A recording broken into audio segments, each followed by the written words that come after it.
भाइयों, नौजवान साथियों और प्यारे बच्चों, आप सब जयंत जी को सुनने के लिए आए हैं।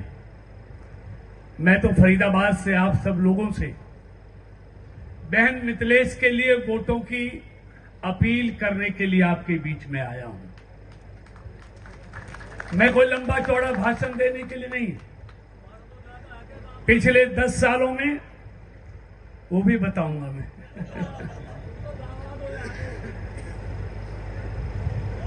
पिछले 10 सालों में देश का जो आर्थिक और सांस्कृतिक विकास हुआ है, उसके लिए अगर मैं बोलूंगा तो बहुत टाइम लगेगा। देश आर्थिक तौर पे भी मजबूत हुआ है और देश की सांस्कृतिक विरासत भी मजबूत हुई है। देश का गांव हो, गरीब हो, किसान हो, मजदूर हो, सबके लिए अभूतपूर्व काम हुए हैं। अगर मैं एक एक योजना की बात करूंगा तो मैं समझता हूं बहुत टाइम लगेगा। आज से 10 साल पहले गांवों में बिजली कितनी आती थी, मुझे बताने की जरूरत नहीं है। और इन 10 सालों में बिजली गांवों में कितनी आती है, आप उसके चश्मदीद गवाह हैं। हर गरीब को 5 किलो अनाज हर महीने मिलने की बात हो, सस्ती दवाई हो, हर बहन के लिए घर में शौचालय हो, हर घर में नल से जल हो, मुफ्त में गैस सिलेंडर हो, किसान को हर 4 महीने में 2000 रुपए किसान सम्मान निधि का आता हो। अगर इन सब की बात करेंगे तो बहुत समय लगेगा। और यही नहीं, अगर मैं हाईवे की बात करूं, आईआईटी की बात करूं, एयरपोर्ट की बात करूं, मेडिकल कॉलेज की बात करूं, यूनिवर्सिटी की बात करूं, हर चीज इन 10 सालों में दुगनी हुई है देश में। तभी देश 11वें नंबर से 5वें नंबर की दुनिया में आर्थिक ताकत बना है।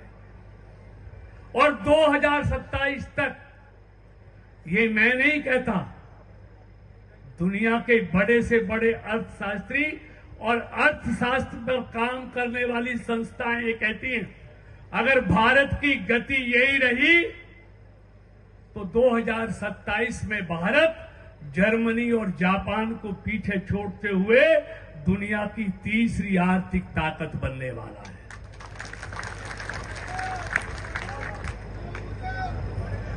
तो ये सारी चीजें इन 10 सालों में, अभी कह रहे थे 1975 में मेरी शादी हुई थी पड़ोस में जमालपुर में, अगले साल 50 साल हो जाएंगे। जब मैं फरीदाबाद से आता था जयंत जी, तो पूरा दिन लग जाता था पहुंचते पहुंचते।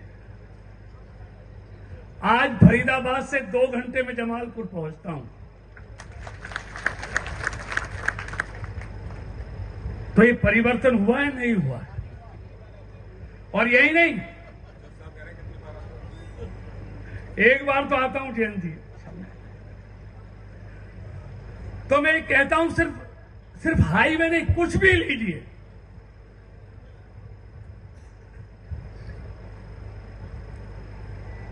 एक प्रधानमंत्री थे इस देश में जो कहते थे 1 रुपया चलता है दिल्ली से 15 पैसे पहुंचता है।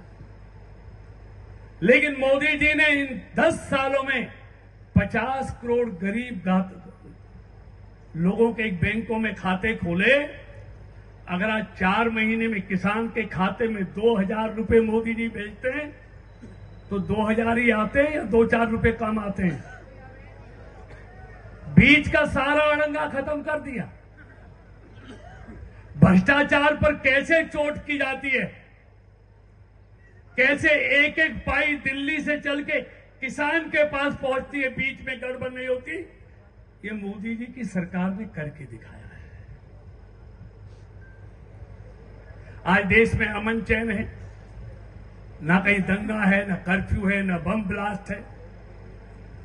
आज आंतरिक सुरक्षा भी मजबूत है, सीमाएं भी मजबूत है। तो मैं सबकी बात नहीं करता, सिर्फ मैं इसलिए कहने आया हूं, इतनी दूर से चल के इसलिए आया हूं। अभी जयंत भाई मेरे लोकसभा के चुनाव में मुझे आशीर्वाद देने गए थे और इनके आशीर्वाद से मैं तीसरी बार देश की संसद में पहुंचा हूं।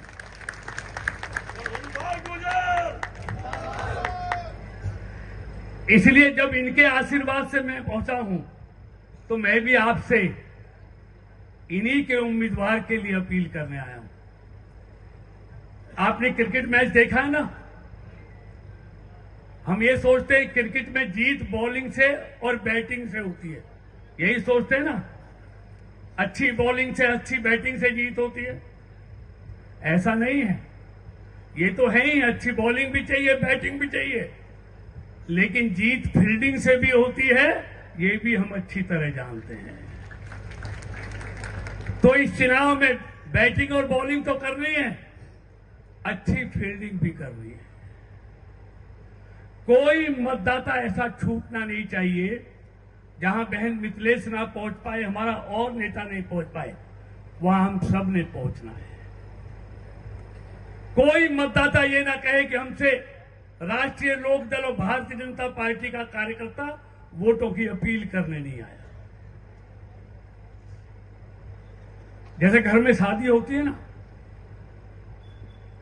शादी में परिवार के लोग बहुत से रूठ जाते हैं किसी कारण से भी, लेकिन शादी की शोभा जब भी बनती है जब परिवार को मनाते हैं। कोई रूठ गया तो मनाना पड़ता है। तो ये भी हमारे लिए शादी से कम नहीं है। इसलिए कोई कार्यकर्ता किसी कारण से नाराज है और घर